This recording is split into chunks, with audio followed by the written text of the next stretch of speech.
students don't repeat the prompt, only the rule. It takes too long for them to say rule 1, follow directions quickly. You should say rule 1, they should say follow directions quickly with the gesture. And then skip around. Rule 4, rule 1, etc. That's how we rehearse the rules.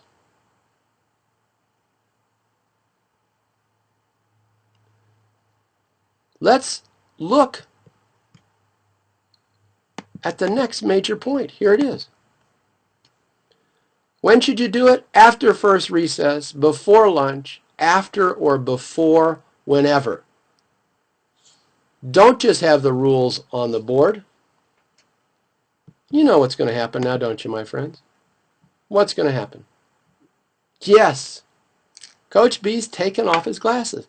We got classrooms with rules up the kazoo, and they're there on the board. Unless you use the rules and weave them into classroom instruction, you just will not have any rules. The rest of this program, I'm going to show you how to take these incredible 5 rules and make them part of everything you do. That's why we got rules, to guide us down the road to wisdom. Yes. Oh, I'm feeling good. I'll put the glasses back on. And to you, my friends, a toast of California Clear.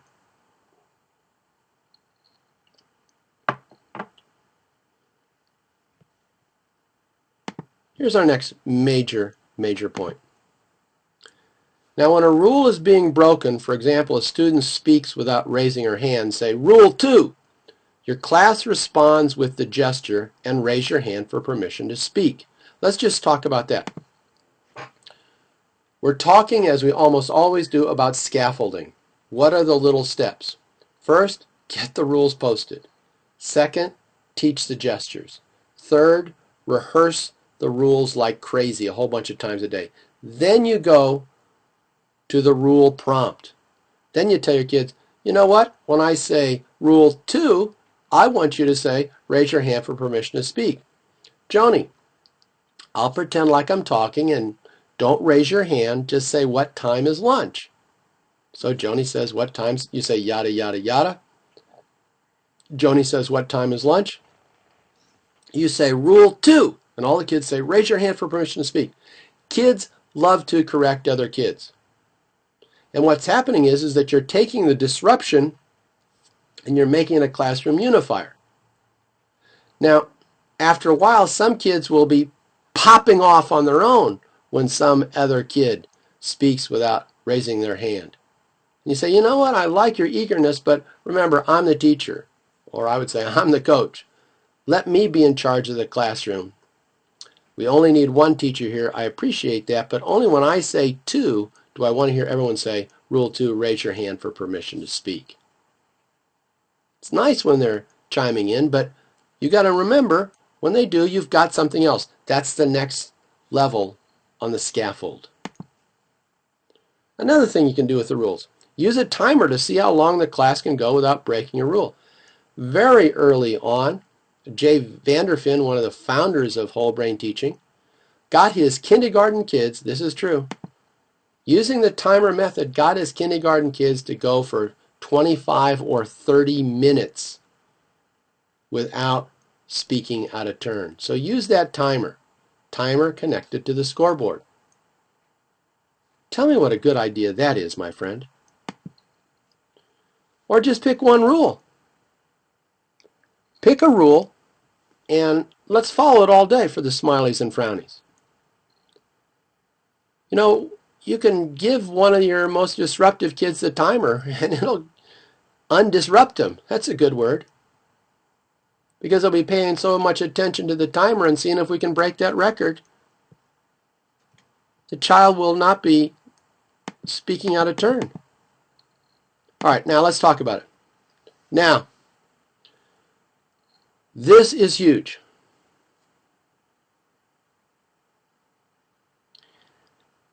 Weaving Rule 1 into daily instruction. How do we weave Rule 1 into daily instruction? Well, the Rule 1 is follow directions quickly. You're going to use the three-peat. papers, papers, papers, or lines, lines, lines, or seats, seats, seats, or science 46, science 46, science 46.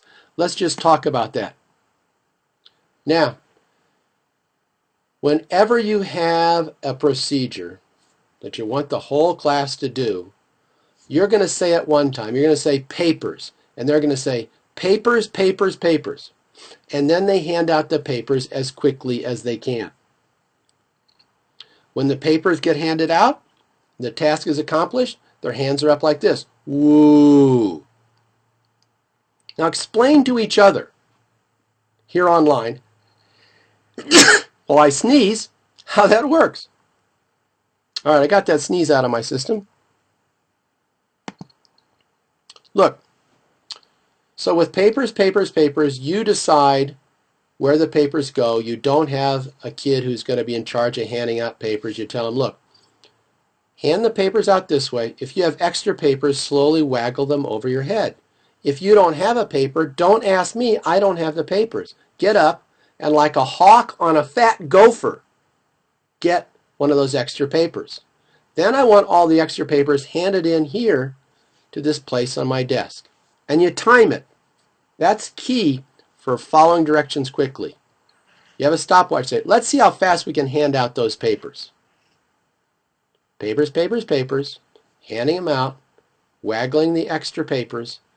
Getting a paper if you don't have it. And getting the leftover papers handed in. Oh, that took us 35 seconds. Here's a huge point. It's so huge, I'm taking off my glasses. Practice handing out the papers. 2-3 times a day when you're not really handing out the papers, practice. Practice lining up. Practice taking seats. Practice opening your book. Practice, practice, practice against the timer. We're halfway through the year, and I'll bet there's some teachers out there listening to this broadcast who are still having problems having kids getting their books open. Teach them how to open the book, racing against the clock. Math 42. And they'll say, Math 42, Math 42, Math 42. They're racing and then, woo. We like the hands up like this saying woo when the task is completed because hands are distractors. Class is going back on. Rehearse the procedures and you won't have to bother with the procedures so much. Once they're racing, they're following directions quickly. That's how you weave Rule 1 into daily instruction. Let's look at that screen one more time.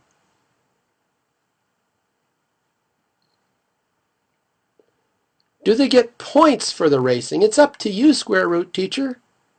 You know what? You can say, you know what? Let's see how quickly we can do this. If you guys can break 25 seconds, I'll give you a smiley. But remember, you're in charge. Sometimes you give points, sometimes you don't. And you know what? If they don't break 25 seconds, give them a frowny. Make it a game. The more you do whole brain teaching, the better you're going to be as a gamester. That's a good new word. Rule 2, raise your hand for permission to speak. This is the biggie. So you start with verbal cues and you say to, and the class says raise your hand for permission. This triggers class unity. And then a silent cue, and then 1 minute recess practice precedes practice cards. Let's look at the scaffolding here. This is the toughest classroom management problem in the world, and we've got fantastic technique here for you. All right, you teach Rule 2. You get to doing a verbal cue. Then you can just go like this, and then when you really got most of the class on board, you pull a kid aside and say, you know what, I'm not angry at you, you just need a little more practice with Rule 2. So here for a minute at recess, and you take the stopwatch, here for a minute at recess, I want you just to silently do this for 1 minute. Get them to practice. Don't use that trick too soon. We've got a big back pocket, but it's not infinite.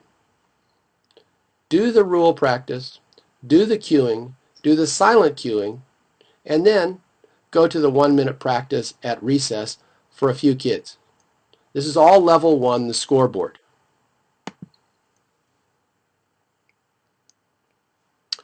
Let's look at Rule 3. Raise your hand for permission. This is very much like Rule 2. You use the Rule 3 cue, and you can just say 3. Rapid class response can lead to a point on the scoreboard. And we'll talk more about the scoreboard another time. So again, all of these pieces of the Big 7 fit together, my friends. Use that scoreboard. And practice rapid response on the cue. Whatever you want them to do and you know you're going to want them to do it a bunch, practice just that thing. Stop instruction and have a 1-minute practice in getting the papers out. Stop instruction and have a 30-second practice in opening the math book to a particular page. Stop instruction and have practice in how quickly we need to say, Rule 3, raise your hand for permission to leave your seat. Kids love to be fast like that. You know they do. It's fun. 30-second practice. Invite a kid to break the rule on purpose, and then, they're just staring at you and you go, 3. And they go, raise your hand for permission to leave your seat. Boom. They love that. Practice. Yes, square root teach, you do need to revisit these. The timer. All right, let's talk about the timer. A few questions about the timer. Now, different ways to use the timer. Here's a huge way. Pick a rule that kids are having a hard time following. Probably Rule 2, raise your hand for permission to speak. Set the timer. Say, all right, now, today on the scoreboard, right here in this hour before recess, we're going to see how long we can go without breaking Rule 2. Tell your neighbor how important it is. We're going to really go for our record. You start the timer. Give the timer to a kid who's reliable. And then you teach. Someone says something without raising your hand for permission to speak. You say, stop the timer. John, how long did we go? 45 seconds. You put 45 seconds up on the board. All right, let's try it again. Tell your neighbor, we can beat 45 seconds. If you do the timer routine consistently, you can get kids going a long time without breaking a particular rule. And then you decide what you want to do. If they break the record, give them a 10-finger woo, give them a mighty oh yeah, or give them a smiley. If they don't break the record and you feel like it, go for a frowny. Keep it loose. Don't say, if you do this, I'll give you this. When you say, if you do this, I'll give you this, the system's using you. You're supposed to use the system. I should have taken my glasses off for that one. All right, Rule 4, make smart choices. This is the universal rule for human behavior. I taught philosophy for 40 years. Philosophers are notorious in their disagreement, but they all agree what you need to do is make smart choices. But here's the point. All the philosophers I've taught from 600 BC to the 20th century never got into the 21st century. All the philosophers I taught, they all agreed that you should make smart choices, but they disagreed on what a smart choice was. Some said making a smart choice was seeking pleasure. Others said making a smart choice was choosing the middle path between too much and too little. Oh, you better stop me or I'll get into a 50-hour lecture. Yeah, I could talk for 50 hours about philosophy. You could too if you taught it for 40 years, my friends.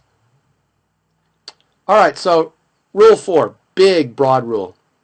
In class, on the playground, at home, discussion of stories, anything, talk about making smart choices. Ask students to distinguish between smart and foolish choices. So, here we have Robin Hood, and he gets Little John into his band. Is that a smart choice, or is that a foolish choice, or you're not so sure? We're going out to the playground, and Mrs. Jones's class is going to be over there at the tetherball court. What would a smart choice be? What would a foolish choice be? What would, not so clear whether it's a smart or foolish choice. Smart, foolish, I don't know. You can talk about that in anything that kids do. Use that make smart choices rule. Applies to everything. Well, let's check it out. Let's go to Rule 5. Now remember what we're doing. We are weaving the rules into classroom instruction. Rule 5, keep your dear teacher happy. There's a loophole in every rule but this one. Yeah, there are loopholes. Here's the loophole. You say to a kid, Maria, I don't think that was a smart choice. And she says, yes, it was a smart choice. He hit me, I hit him back. That's smart. Or you say to a kid, follow directions quickly. He says, I am following directions quickly, but I'm a little tired. Or you say to a kid, please raise your hand for permission to speak. And the child says, I wasn't talking. I was just asking for some paper. That's the classic. While they're breaking the rule, they will deny they're breaking the rule, and they want to get into a back and forth with you. Kid is up out of his seat, going to the pencil sharpener. You say, Jack, rule 3. He says, Mr. Biffle, I'm not out of my seat. I'm just getting my pencil sharpened. See, all of these rules have loopholes, except rule 5. You say rule 5, and the class says, keep your dear teacher happy. The kid is not going to be able to say, I am keeping you happy. Every other rule has 2 points of view. This is a 1 point of view rule. Your point of view. And if the kid's trying to convince you they're making you happy, that doesn't make you happy. I just thought of that. Let's talk about that for a second. Every rule for human behavior has 2 points of view. What is or isn't a smart choice? What is or isn't following directions quickly? But the rule, keep your dear teacher happy, it doesn't have 2 points of view. There's a gazillion people in the world, and there's only one expert. There's only one person who knows about that. It's you. You need a no loophole rule. True story. Very rebellious kid. In a whole brain teaching classroom, the teacher's walking back down through the row one day, and she hears the kid say, gritted teeth, I hate rule 5. Yeah, rule 5. It's got them where they can't get away. And you know what? That's important. We need something with our kids that is the final and absolute authority. Now, here's a true story from Angela Macias, our middle school teacher. We got middle school teachers out there who are using these, and high school. Kid comes in the classroom carrying a branch. Not a stick. A branch is dragging on the floor behind him. Now, Angela Macias, young teacher, but very, very insightful. She can see the thought bubble over the kid's head. The thought bubble says, you ain't got no branch rule, teacher. And you know what? She says, you're right, I don't have a branch rule, but I do have rule 5. And carrying a branch into my class does not make me happy. If you don't have that one big rule, you got to make up something for chewing gum and wadding up a piece of paper and flicking a paper clip. You know, one rule. Keep your dear teacher happy. Middle school teachers, that's the only rule you need. Now, listen to me, taking off my glasses. Parent comes to you, administrator comes and says, what's this? What's this about rule 5? Keep your dear teacher happy? How dare you have a rule like that? This should be student-centered instruction.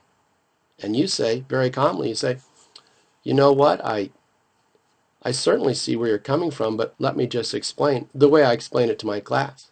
There's only one thing that makes me happy, and that's seeing my kids learn. That's all that makes me happy. So it sounds like it's about me, but it's really about my kids. Put that story in your back pocket, my friends. Pull it out whenever you need it. You got Coach B's permission. Yes, indeed.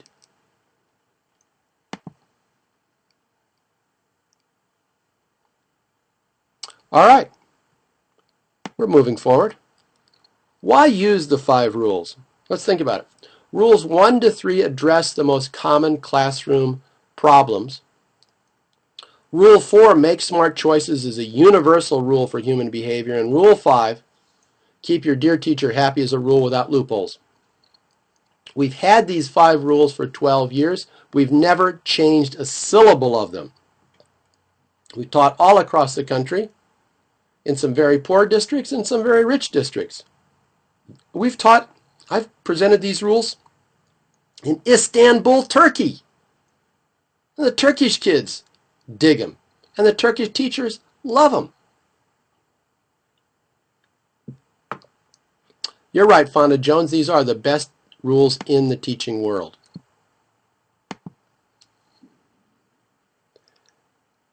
All right, leadership training. This is important. Glasses coming off again, my friends. Leadership training. All right.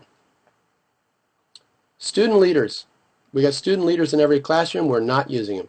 The greatest underutilized resource in teaching today is student leaders. You've got kids who are going to lead one way or another.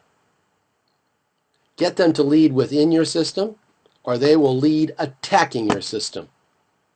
Leadership is wired into their DNA. Let's develop student leaders. How do we start? Select some leaders for rules rehearsal. Give the leaders examples of various tones of voice to use. You got a clownish kid? Give them a place. You know what? Check it out. You got a clownish kid? Your system has a place for structured clowning. I just invented that phrase. Your system has a place for structured clowning. So let him be a clown inside your circus. Oh yeah, that calls for 3D. Inside your circus. Yeah, you're the ringmaster. Kids will be jumping through your hoops and having a heck of a good time.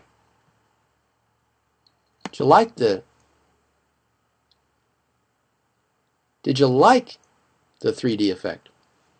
Give the leader examples of various tones of voice to use. Use leaders to lead rehearsals. Later in the year, assign one rule to each leader. When a rule is broken, point at the leader and the leader says Rule 1 and the class responds. That's how you develop leaders.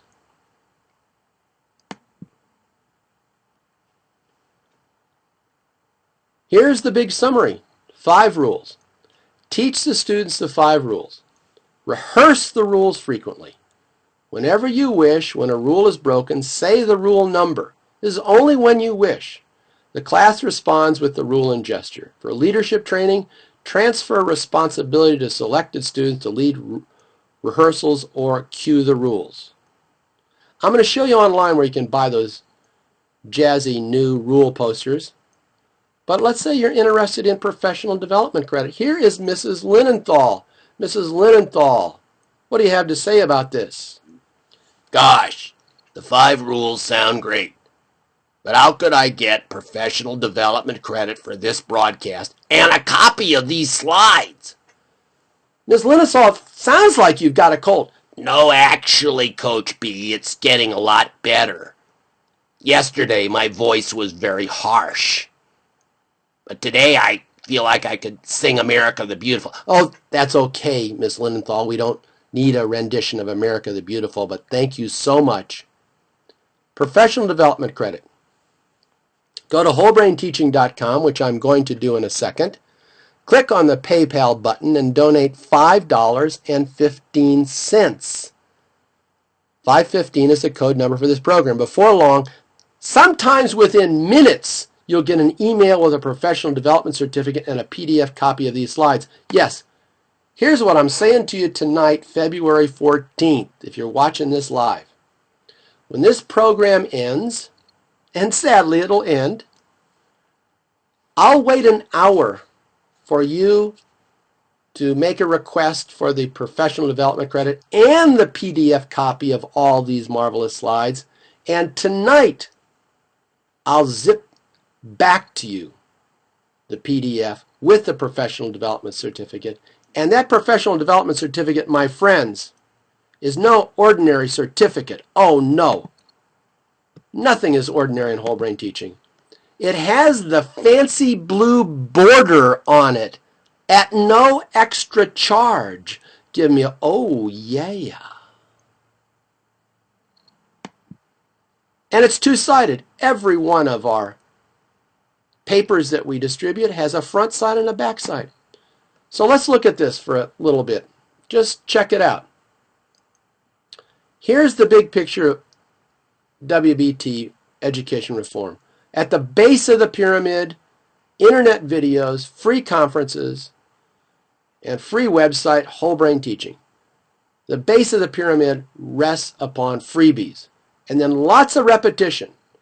So the bottom level there is the big 7. And tonight we're doing the 5 rules. Teach OK is central. Teach OK is coming up next week.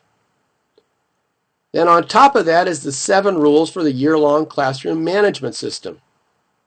On top of that, the basic skills, and we're developing student leaders all along. Where's it going? Learning heaven. Whole brain developing self-managing classroom. That's what we're about in whole brain teaching. Check it out. You want me to come and teach your class? Well, I'd like to. Is your school or district interested in whole brain teaching? Send me an email. Our March schedule, to tell you the truth, is filled up. But we do have some openings between now and the summer. And in the summer, we're looking to travel. So send me an email, chrisbiffle@wholebrainteaching.com. Better yet, get the administrator who's in charge of the purse strings to send me an email. And let's figure out a way that I can get to your area. Let's look at our website now. Cool stuff to show you, my friends. Check it out. Now, we mentioned about the $5.15. Whoa, yeah, let's do a close-up of PayPal here. There it is, $5.15. We will send you a PDF copy of tonight's broadcast and professional development certificate. Let me show you where you can get the jazzy new classroom management signs. Custom designed. Let's take a look. First, you have to log in. I'm going to log in right here, Chris Biffle. And then, here's the difficult part. So hard. Go up to the store. Click on the store. And add it to the cart. Now for $2.95, whoa!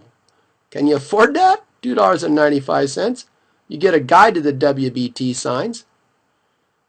If you like Rule 1, there's 2 different choices. Get one of each. Rule 2 is Harry. Rule 3 is Lizzie and Soledad. Rule 4 is Dee Dee and Harry, or Em and Sam. And Rule 5 is Mrs. Lacey. So that's where you can get copies of these jazzy new rules. All right, my friends, another great broadcast. We've got a few minutes here. Any questions? Am I coming to Texas? I haven't been invited to Texas lately. We've given a lot of conferences in Texas, Jules. Jules, you're going to be in charge of getting an administrator to send me an email at wholebrainteaching.com. Any other questions? Oh, let's look at the calendar. Let's go and look at the calendar here, my friends.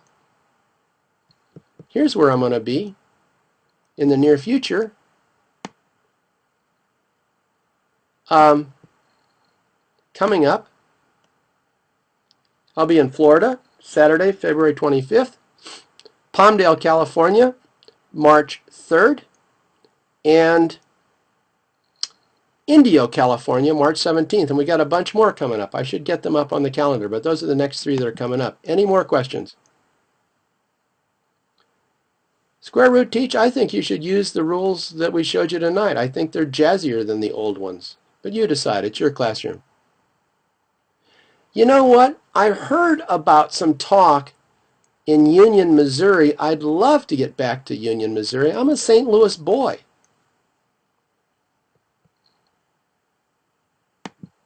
Can I explain the scoreboard? Scoreboard is a whole program, but let me tell you, if you want an explanation of anything, my friends, we wrote it down for you. Go here. Look at levels. There's some stuff on the scoreboard right there. Also, if you want an explanation of anything in whole brain teaching, go to the free ebooks. Whole brain teaching for challenging kids. That's the master manual. Whole brain teaching for challenging kids. And we've got some great new PowerPoint programs under free ebooks. Any more questions? We still got a few minutes.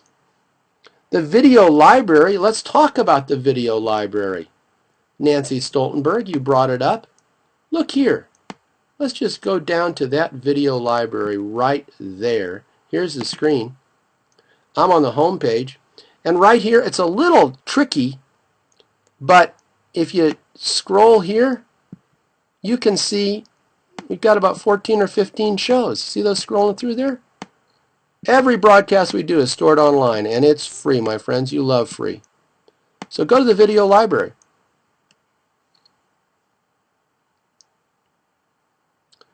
Anything else?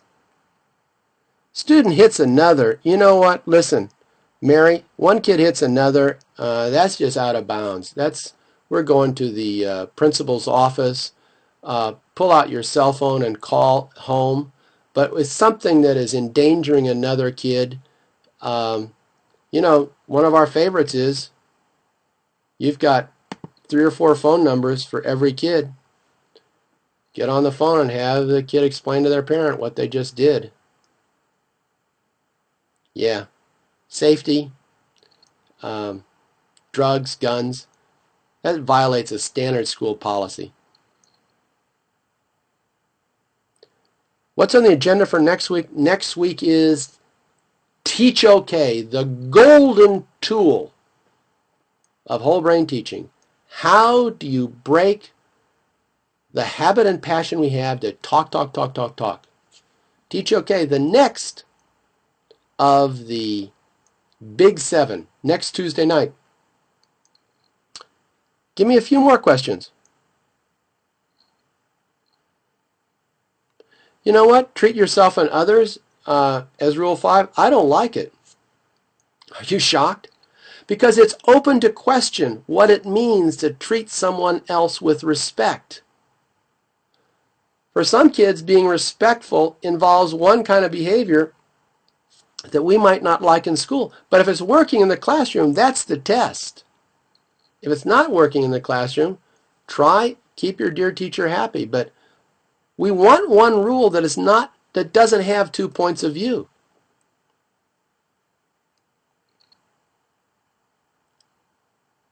Next week, it's the same time, ships.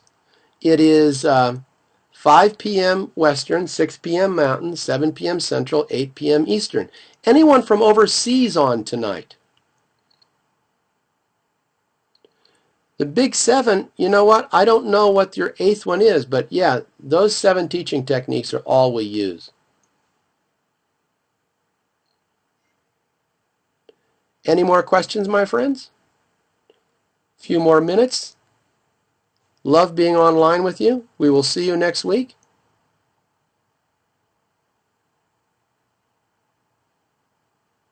Just do a little at a time and watch the videos, Jules. The resources are abundant and free. Well, you need a student leader if a student is breaking the rules out of your sight.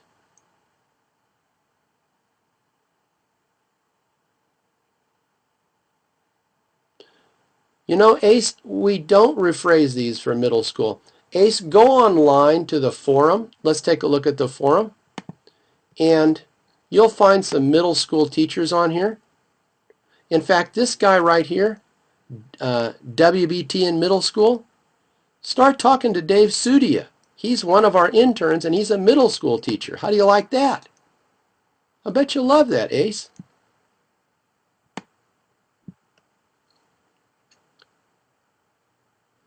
How much time does it take? You can teach. In kindergarten, we want to teach 1 rule a day. In 3rd or 4th grade, we can teach all 5 of the rules. And then just go slowly, work on following directions quickly. That's a good beginning.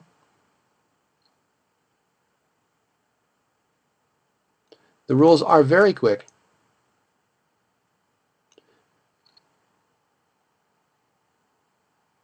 Remember that the scoreboard is just level 1. Level 2, the practice cards, addresses individual behavior. All right, my friends, here is the way that we love to sign off. Broadcasting from Yucaipa, California, I'm Chris Biffle. Power to the teachers, and God bless us all. We've got the greatest profession on earth. I will see you next week. And if you send me an email in the next hour or so, I will send off the PDF of tonight's broadcast. Power to the teachers. God bless us all. Coach B signing off. Thank you so much, my friends.